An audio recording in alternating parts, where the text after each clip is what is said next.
ingeniero Héctor Sevinelli, yo recibí el otro día un comentario de que cuando usted estaba detenido y con capucha, le había dicho uno de los represores que le hiciera de comer y le dijo: sacate la capucha, total vos de aquí no te vas a ir. Y la verdad que me dejó. Yo soy yo soy contemporáneo de ustedes, así que eso me dolió. Digo, ¿cómo pudieron llegar? Además que yo he leído el libro Nunca Más, he leído muchas cosas en esta vida, pero arquitecto ingeniero Sevinelli, ¿cuál es su historia? ¿La puede contar? Vamos a estar un buen rato. No importa. No voy a tratar de ser breve. Yo soy nacido en San Luis. Ajá. Vine a San Juan a estudiar ingeniería. Me comprometí con el proceso político de la década del 70. La mayoría de los jóvenes teníamos ideales de construir una sociedad más justa. Nos dolía la pobreza en un país rico en recursos naturales, en posibilidades, y nos comprometimos políticamente. Yo fui militante del peronismo, de izquierda.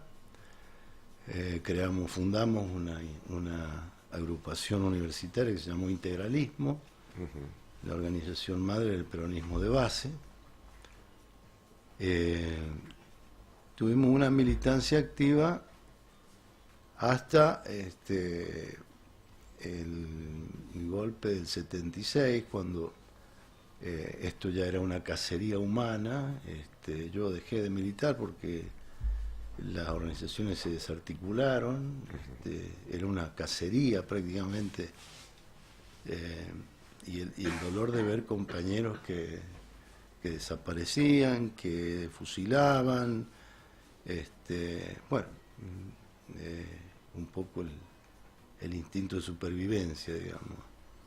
En el mes de marzo de 1977, yo era estudiante del tercer año estaba entre el tercer y cuarto año de Ingeniería de Minas, y era ayudante de investigación del Instituto de Investigaciones Mineras. La madrugada del 12 de marzo fui secuestrado de mi casa. Llegó una patota de civiles camuflados, con peluca, capucha, anteojos. Entraron a mi casa por los fondos, una casa de barrio que no tenía medianera. Me encañonaron desde la ventana, era un día caluroso, con la ventana abierta, me encañonaron, 2 personas. Yo alcancé a encender la luz, a una he reconocido, porque la he visto en la calle otras veces, suboficial de la Policía Federal. Cubrieron a mi señor. Yo vivía con mi señor y mi hijo. Mi hijo tenía 2 años y meses. No como en el caso de Virginia, mi hijo no se despertó, no vio el episodio. Me golpearon, me maniataron, me cubrieron la cabeza, le amenazaron a mi mujer que no se moviera. Mientras tanto me preguntaban dónde tenía el embute, que supongo que era el lugar donde se guardaban las armas. Y me llevaron en un baúl de un auto, en la parte de atrás de un auto. Creo que era un automóvil Dodge 1500 o a un lugar que yo luego identifiqué como la zona del polígono de tiro de Chimbas.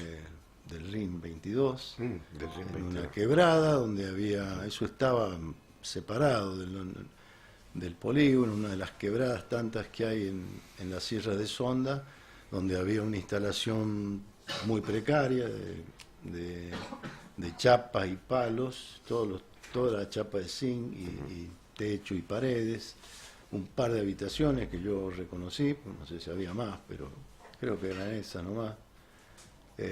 Uno donde torturaban, una sala de tortura donde vi, después del tiempo que estuve ahí, restos de vestimenta, indumentaria de alguna otra gente que estuvo en ese lugar y que seguramente no volvió, porque el mío es uno de los pocos casos y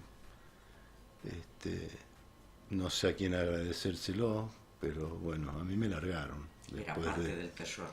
Algunos sí, otros no. De manera que pasé ahí.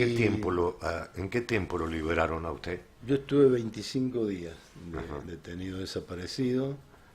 Los primeros 15 días fueron brutales, eran torturas hasta la pérdida del conocimiento, por eso por ahí perdía la noción del tiempo.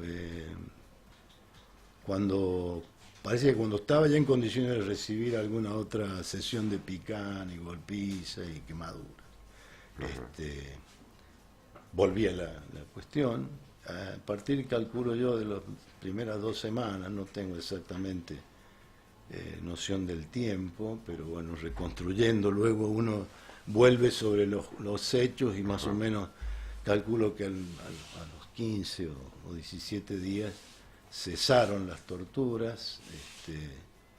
Yo había perdido mucho peso, la aplicación de la picana, el organismo reclama agua porque se deshidrata y según teorías de estos delincuentes no se podía dar agua porque esto producía un shock, de manera que el deterioro físico era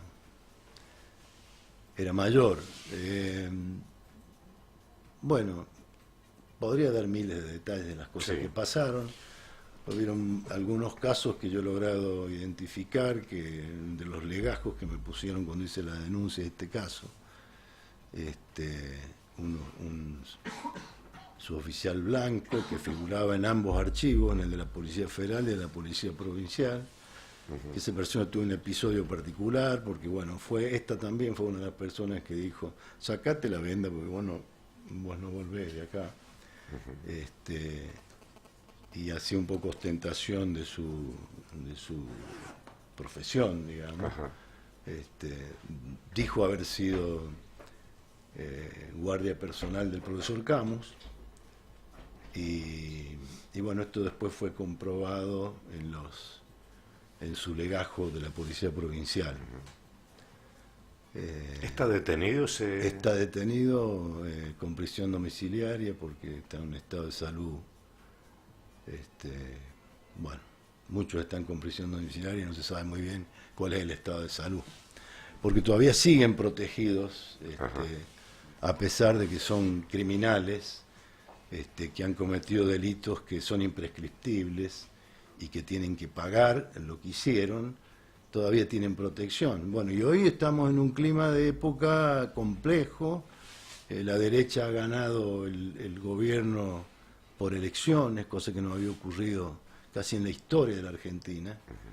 Y bueno, están dando todos los pasos para minar lo que el pueblo argentino construyó en 30 años de lucha durante la democracia, y especialmente en estos últimos 14, 12, 13 años, donde se retomó el tema con una gran valentía, se iniciaron los procesos para juzgar a los criminales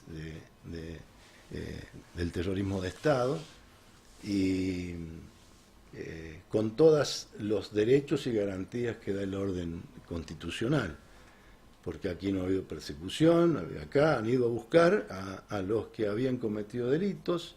Hay muchos casos de personas que fueron detenidas y no han sido condenadas, de manera que acá no se puede hablar de una persecución de los del otro lado, como quieren hacerle creer a la gente. Y además hay toda una estrategia política y publicitaria, porque hoy lamentablemente la política pasa más por los medios de difusión que por los partidos políticos, que son las instituciones básicas de la democracia, están de a poco minando la política de derechos humanos que tiene que ser la base de una sociedad que se construya con más solidez, con justicia, sin violencia y sobre todo una sociedad más igualitaria. Pero hay una secuencia clara en la historia argentina, desde el nacimiento de nuestro país, que la contradicción ha sido siempre la misma. Siempre la misma. Cada vez que un movimiento popular tomaba medidas que favorecían al pueblo, había algún mecanismo para derrocar ese gobierno popular. Ocurrió con el irigoyenismo, ocurrió con el peronismo, y ahora es la primera vez que esto se produce por vía electoral. Yo creo que gracias al tremendo poder que tienen los medios, que no se pueden regular, porque el esfuerzo del gobierno anterior fue sacar una ley que regulara la actividad de los medios de difusión. Esto al poco tiempo del nuevo gobierno se liquidó toda esta política, y hoy somos presos de la pantalla de televisión, de la radio. Ahora, ¿ustedes alguna vez fueron y contaron esta realidad que me están contando a mí aquí en San Juan, en algún medio? Bueno, sí, yo he tenido reportajes del diario principal, del diario de Cuyo, a medida en que fue posible ir abriendo esta temática que estaba oculta, porque acá hay mucha dirigencia política en este país que ha sido cómplice, ¿no es cierto? Aún estando en partidos populares, democráticos, ha habido una gran complicidad con mantener ocultas estas cosas, y tenemos una sociedad que es un poco volátil en cuanto a sus convencimientos, a su participación política, sobre todo los sectores medios, que cuando crecen un poco, cuando hay un gobierno popular, ya se sienten que son burgueses y empiezan a mirar al de abajo como el negro de mierda, sí. Y permítanme la expresión, y entonces pasan estas cosas que pasan, ¿no? Terminan apretando el gatillo contra su propio cerebro, porque haber votado a este gobierno que se sabía lo que iba a hacer, y que mucha gente lo votó convencida de que venía un cambio después de toda esta cosa que en muchos casos habrán sido reales corrupciones del gobierno anterior, pero en la mayoría de los casos fueron dibujos de los medios. Está probado. Hace casi 2 años que persiguen a la presidenta y todavía no pueden probar una sola de las 20 o 30 causas que le han inventado en los últimos años, en este último año. De manera que la situación es muy compleja, y hay que hacer un gran esfuerzo para sostener al pueblo movilizado en defensa de los derechos humanos y en tratar de,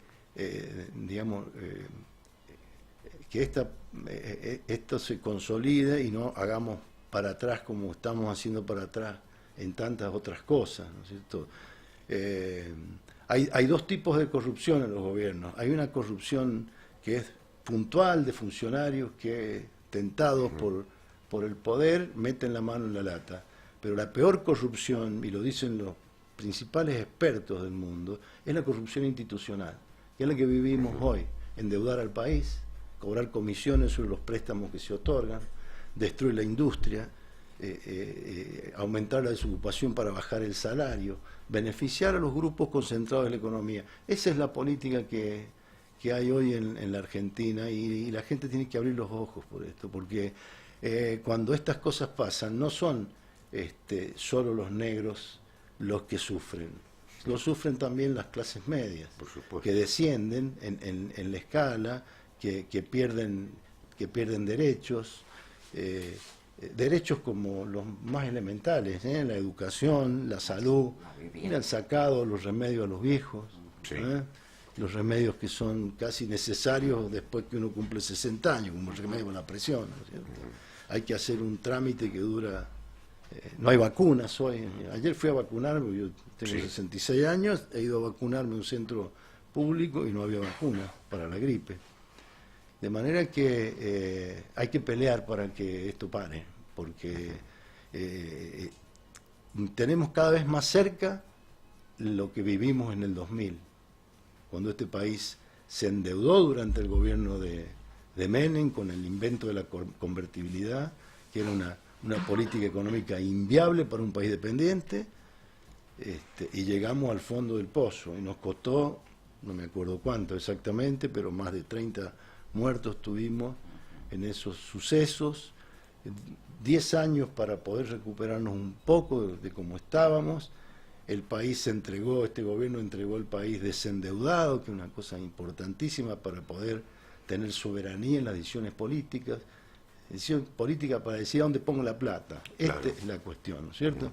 Entonces antes se ponía la plata en el PAMI para que los viejos tuvieran un vademecum en el remediar de remedios gratuitos. Y hoy eso se perdió. Y así como se perdió eso en tan poco tiempo, porque lo que asombra realmente es que este gobierno haya hecho con tanta aceleración los retrocesos que nosotros muchos esperábamos que en algunos puntos no se volviera atrás, y se ha vuelto atrás. O sea, es posible, nuestro país es el país de las marchas y las contramarchas, de los avances y los retrocesos.